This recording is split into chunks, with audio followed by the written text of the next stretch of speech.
Hey everyone, I need your attention for 1 minute. This is not one of those ads.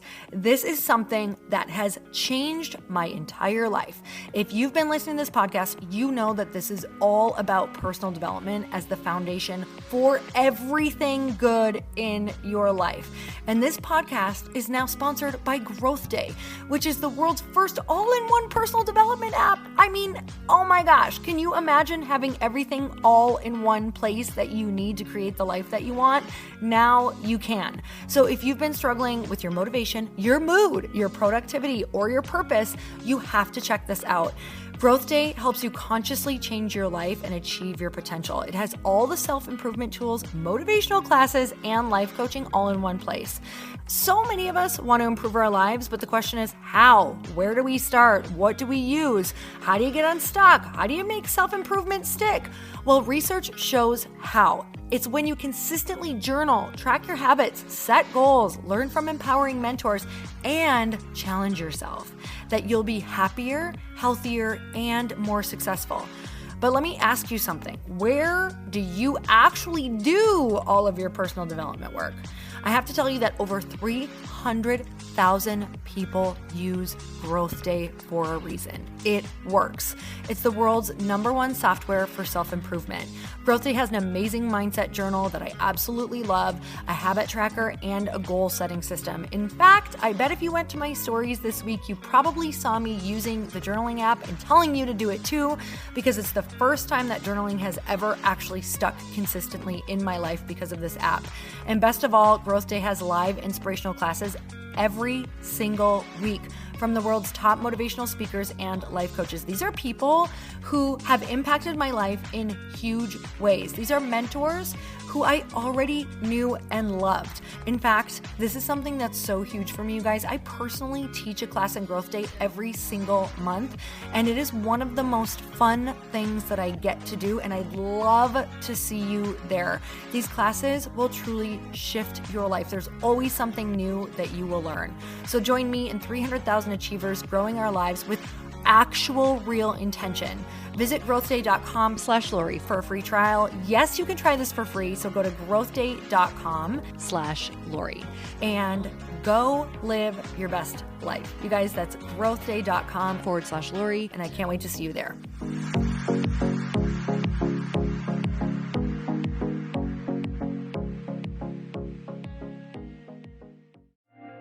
Do you want a bigger piece of a smaller company, or do you want a smaller slice of a larger company? And when I was building this, I was like, no, I'll take a smaller piece of a really big pie. I will absolutely share this because that's actually the mission behind Lite Pink as well, is like, how can we share the love and the wealth within this company?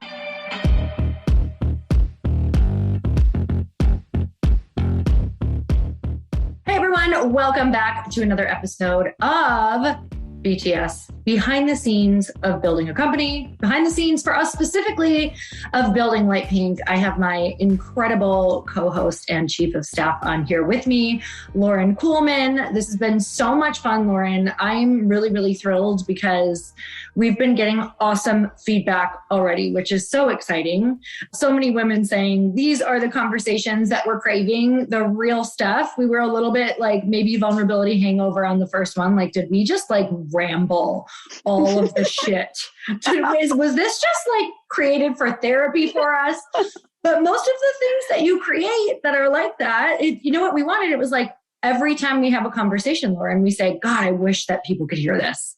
Yep, 100%. So we hit the record button and here we are. And here we are. So you guys, it's actually Sunday. So we are recording on a Sunday. I had food poisoning last night. It's a little residual today. So we'll see how this goes, Lauren. I mean, that's the most fun. It's the most fun to not know what's coming out of our mouths today. So you guys. Or what you forget. Yes. Right before we hit record. Totally. Oh my God. My brain is just like, but it's going to be great, you guys. This is going to add so much value. Are you ready? All right, Lauren, what are we talking about today? We are talking about women investors and everything about strategic partnerships. And basically, I'm just going to start with this question is, when did you know that you wanted all female investors and why? This is such a good question because I actually didn't know in the very beginning. I had started the formulation. I had started the thought process of the company. I absolutely wanted women investors, but I wasn't going to do only female investors. And I got such a massive opportunity to go and pitch someone who is like one of my ultimate mentors. And he's a man and he's incredible. I had everything prepared. I was like so excited about this day. And I went in and pitched. And literally during the pitch, I just had a moment of, he's not fully getting it. And while he was actually excited, he said, so this is what he said. I just want to say it once because it did give me the ultimate confidence. He said, right founder, right product, wrong timing for him. And for me, number one, that was like the ultimate letdown and also the ultimate way to be let down because he wasn't saying that the product wasn't right or a fit. It just wasn't a fit for him in which he was investing at the time.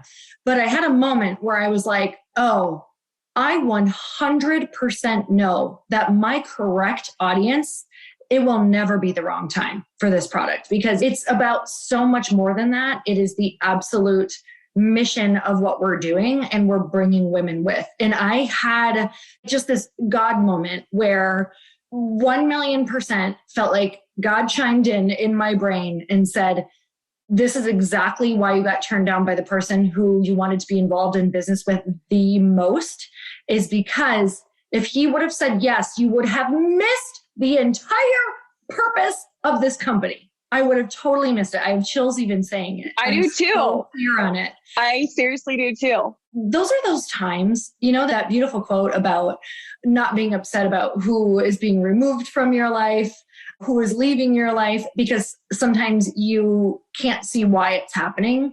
And I can't tell you how much like this person was like my ultimate North Star, like that I wanted involved in any company. I wanted to work with this person. And now I can see why that was not a fit. And it was just so powerful. It was just this moment of being so nervous for that pitch and getting turned down. And he did it in such a beautiful way, but then also getting so clear afterward what this was actually about. And I was walking it just down my hallway at my house in Santa Monica. And it was like right after this. And I had a bring you to your knees moment. Have you ever had one of those where you actually fall to the ground and you start crying because you just, oh yeah, it's a vision. And that happened to me. I fell on the floor and I was crying and I was just saying, thank you, God. Like, I was just like, I'm going to cry now. And it was so clear. And it lasted only about like 2-3 minutes. But I was like in the deepest gratitude for how that all happened. And I love that Steve Jobs quote, you can't connect the dots looking forward, you can only connect them looking backwards. And it was like this moment of just connecting all of these dots of bringing me to this moment, like my life bringing me to this moment of creating these communities of women and you bringing them with me on my journey and always feeling like, oh my gosh, I'm taking these big leaps, but I'm not doing them alone. I want to bring women with me. And it was that moment of like, oh, I'm creating this to bring them to a new place. That's scary. They're not having the conversations about investing. They're not having conversations about what support at this level looks like monetarily. They're not having conversations about why we all need to be millionaires so that we can all be investing in women and helping start companies or starting female funds because women are still only getting 2% of VC money. Like, why are we not doing this and really talking about the money conversation of how important it is for all of us to make a shit ton of money so we can actually turn the tables? And that's what this was about. So. Oh, okay. I've had chills the whole time you've been talking. So it's so crazy. I think everything happens for us, but it's hard to see in the moment until you get through it and you're like, okay, this is exactly why this is happening. When you connect the dots looking backwards. And that opened you up then to be like, okay, it's going to be female only. They're going to get the mission and I'm going to bring them along for the ride and change all of these people and what they're viewing with money. It's insane that Lite Pink is so much more than a drink still to me. And that's like what makes me so excited because every single person you're bringing along is changing their lives. So whether it's helping them build a business, learning about investing, making more money so they can do bigger and better things and supporting more people.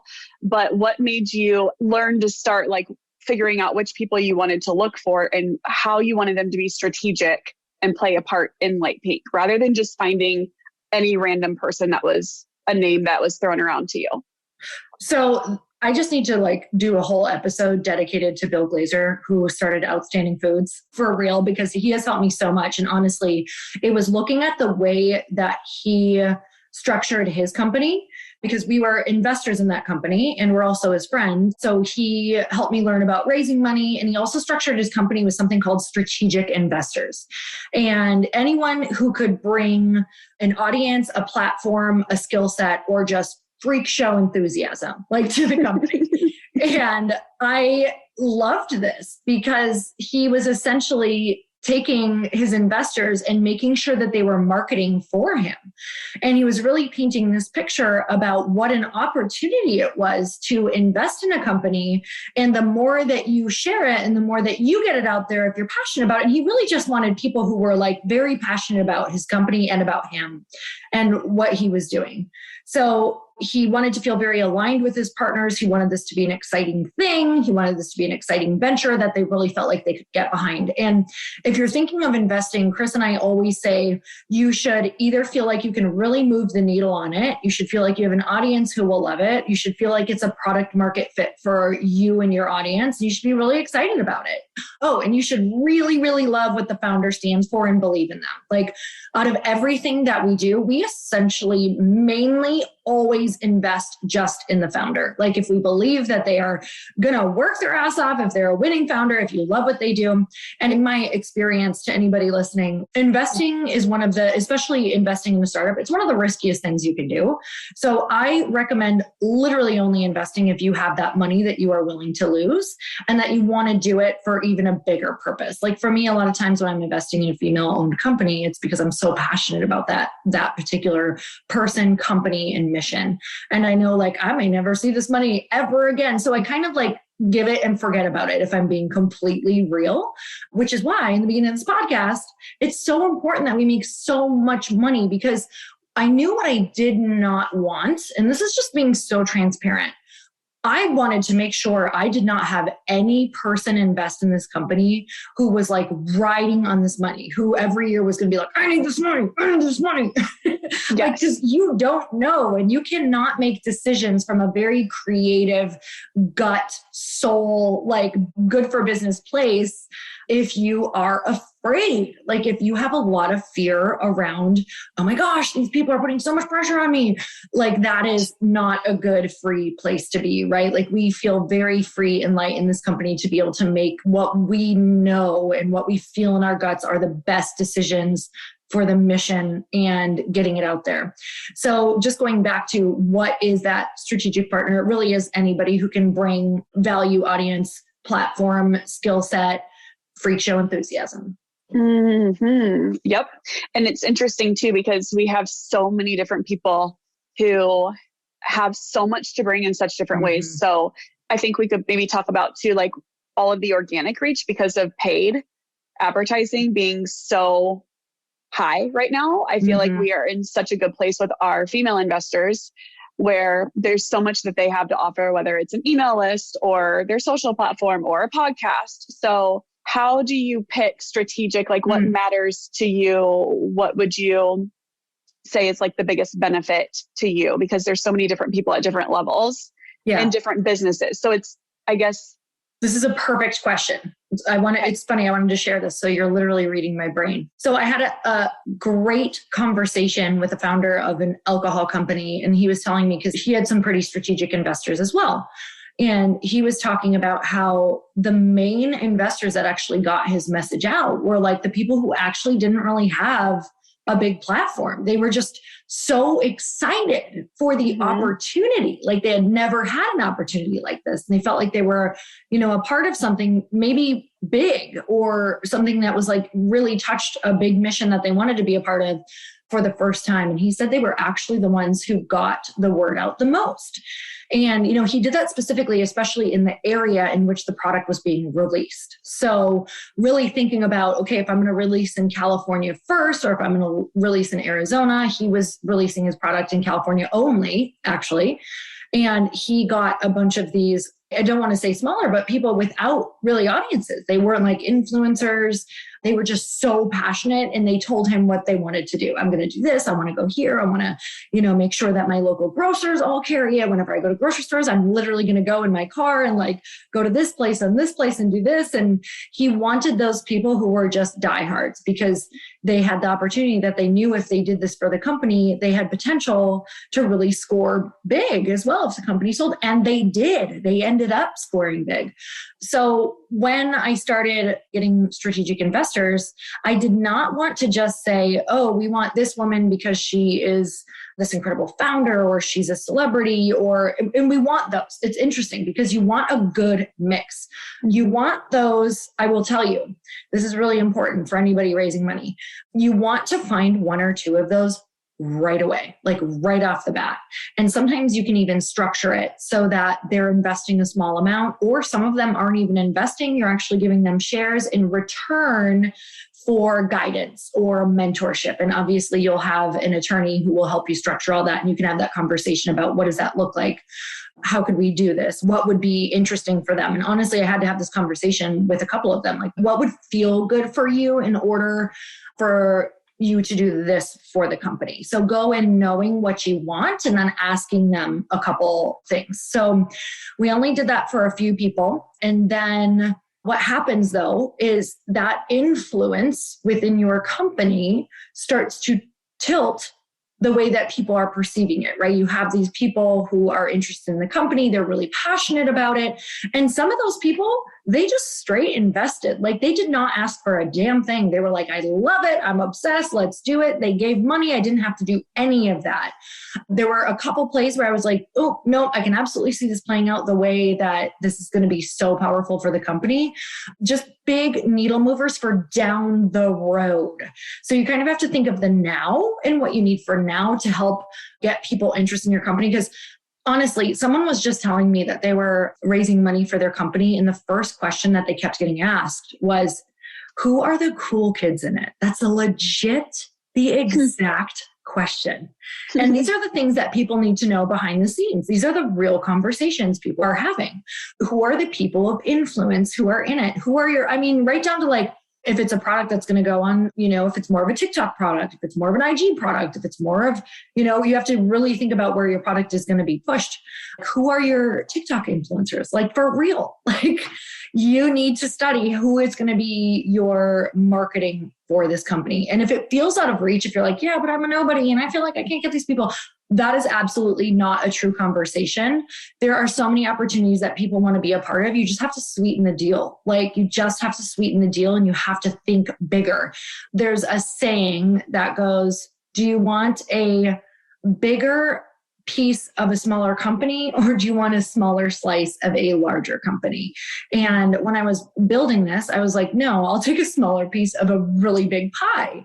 I will absolutely share this because that's actually the mission behind Lite Pink as well, is like, how can we share the love and the wealth within this company? So I hope that, when women are listening to this, there's so many creative things that you can do. And to remember, like, oh my gosh, if you think even bigger, you're going to have a bigger piece of the pie, which you can share with even more people, which will also involve, now some people will not agree with this. Some people want to bootstrap. Some people want to own their entire company. And that's great. Like that is awesome if that is your mission. But I 100% knew what this was going into it.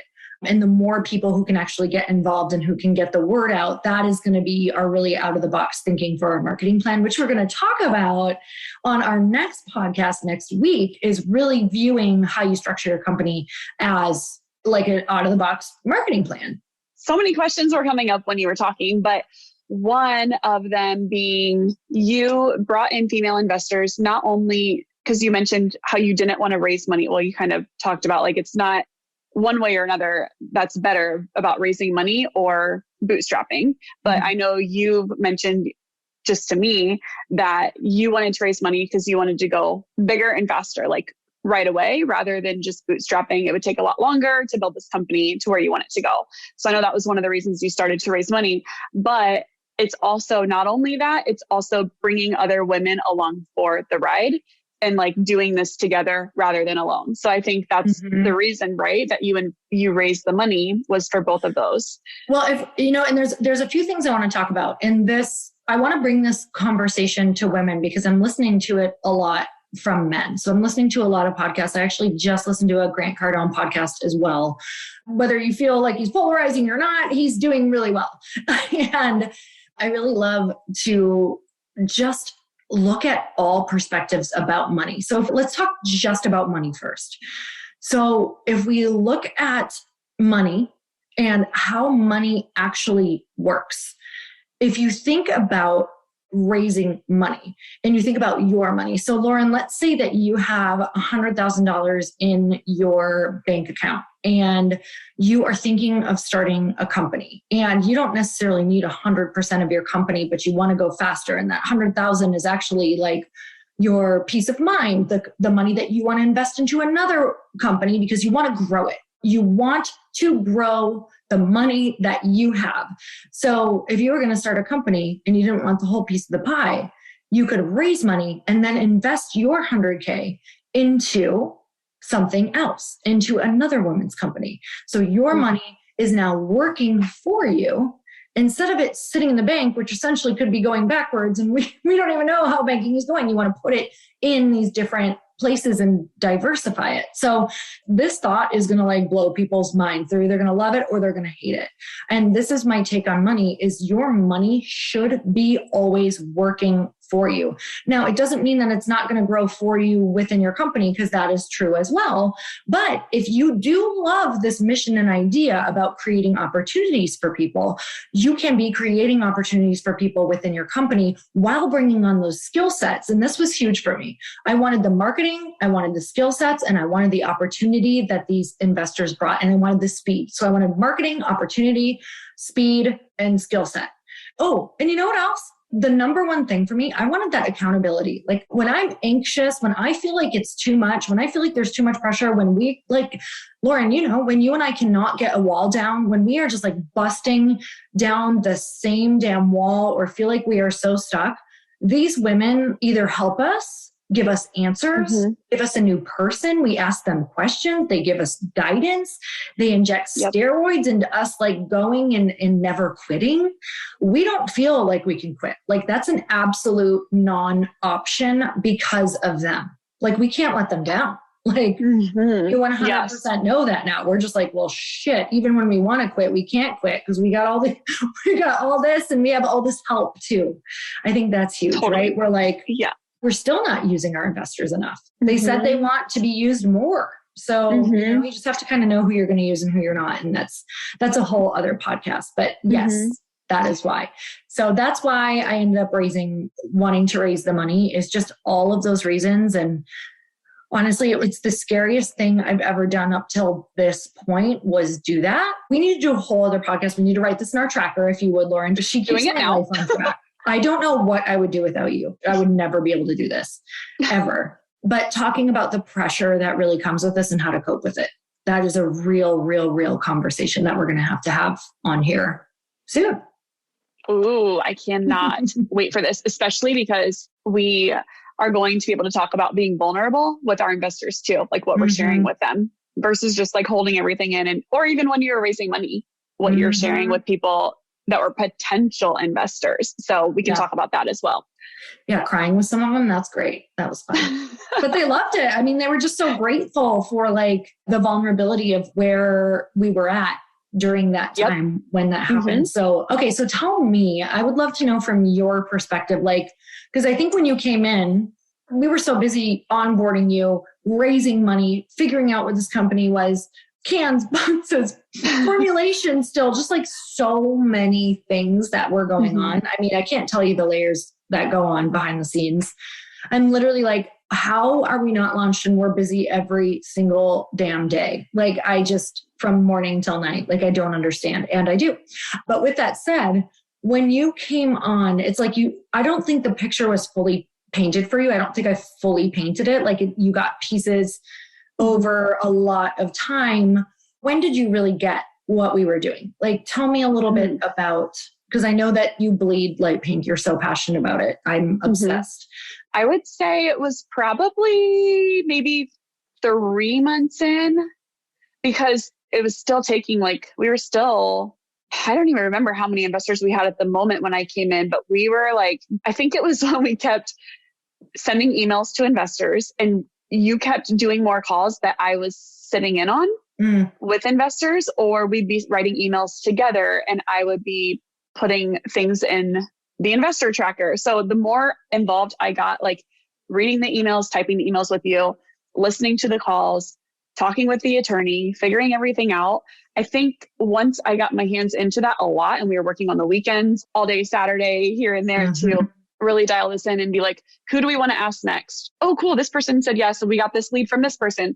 I think once all these dots started to connect and I was putting more and more time and focus into that, is when all of it started to really come in and click for me, because I had more awareness about what was actually happening, I think, because I didn't really know what was happening at first. It's just hey, we're raising money. Here's a list. You're going to jump in and help with this. But it got really meaningful the longer I just even heard about you talking about your mission, I think too, about Lite Pink with everybody we had a call with. It started with why you started Lite Pink, what Lite Pink is. So the more I kept hearing you speak it, the more I was okay, this is what we're doing. We're pulling people into Lite Pink for a specific strategic reason. And these people are benefiting themselves too, because they're aligned, their business is aligned, or they're personally aligned, both aligned personally and business related. But I would say a couple months in is when I really started to hear all of that start to come together for me, rather than just doing the day-to-day tasks. It wasn't just it started like that, just kind of learning everything, doing the tasks. And then it was okay, all of these are meaningful for these reasons.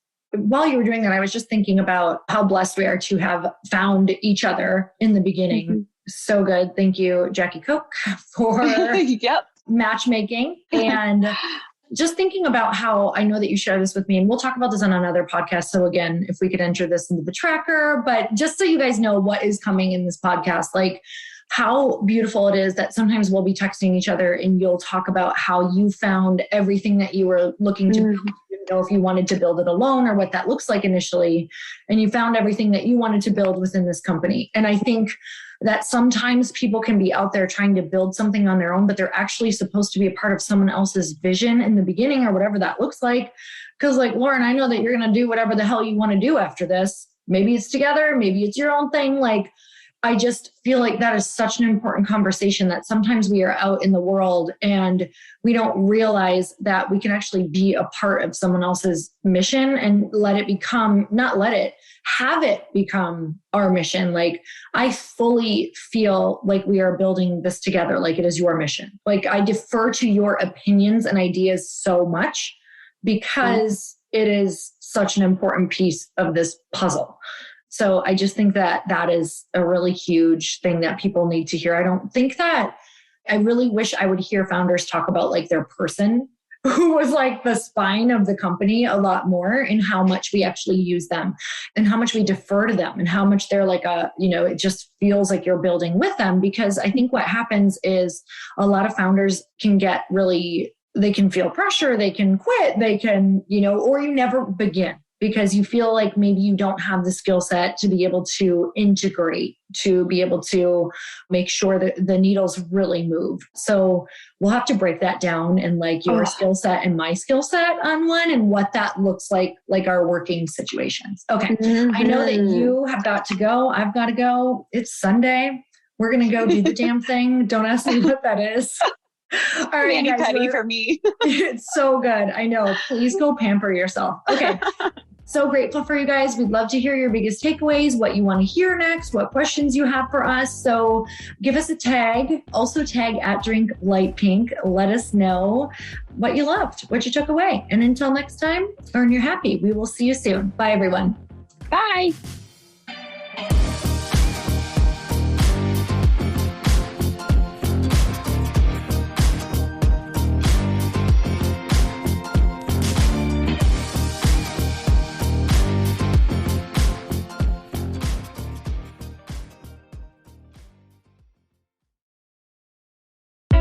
Hey, I know if you're listening to this podcast that you have big dreams and big goals. And one of the things that can really stop you is struggling with your marketing.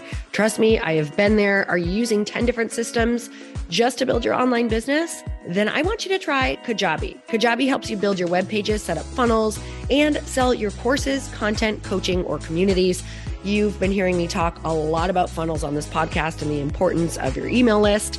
You can get a free trial at kajabi.com. That's Kajabi.com. I've talked about Kajabi before, but here's something that's super cool and new. They just rolled out an AI assistant for creating your online course curriculum. And this means you just type in a topic that you want to create on a course or webinar and bam, it just generates a sample outline for you. It takes a ton of the hard work away. Of course, you're going to customize it to be your own, but this really helps you get over the struggle of how in the world to start, which is where most people stop. If you're like me, starting is always the hardest part, and that's what makes Kajabi so popular.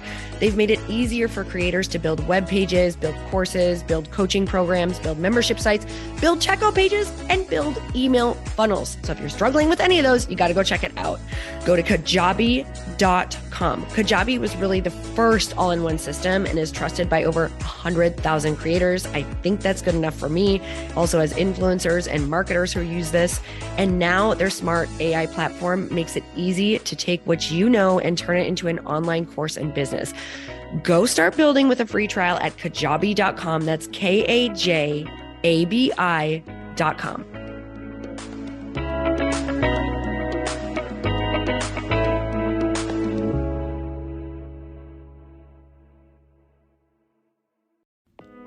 Hey all, I'm so excited to share with you, Earn Your Happy is now part of Growth Day Podcast Network. A bunch of us are coming together to bring more growth to the world and support shows and brands that we truly believe in.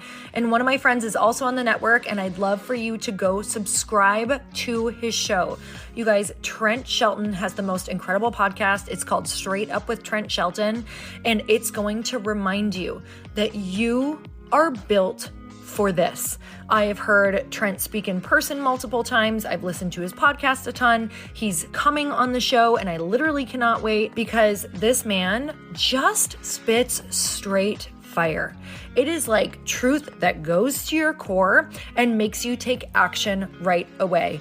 If you want one of those podcasts that when you're just out on a walk, you can't help but want to start running and run through a wall in your life, this is the show to go listen to. So you guys, make sure that you go subscribe to the show, Straight Up with Trent Shelton. You're going to love it.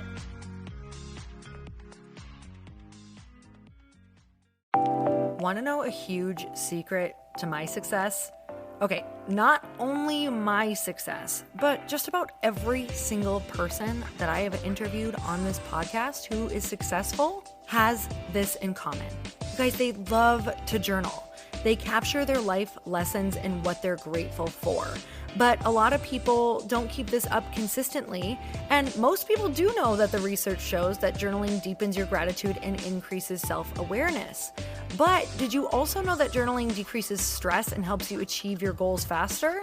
In fact, journaling is a huge differentiator between average performers at work and high-performing people. It leads to longer-term clarity, confidence, and success. So why don't more people journal? Why didn't I journal consistently? Honestly, they don't like staring at a blank page. It's hard to carry a book around with you or a notepad, and they just don't even know what to write about, or they just forget. That's why I know that you're going to love Growth Day. It's the world's #1 system for self-improvement, and it's like all-in-one personal development in an app.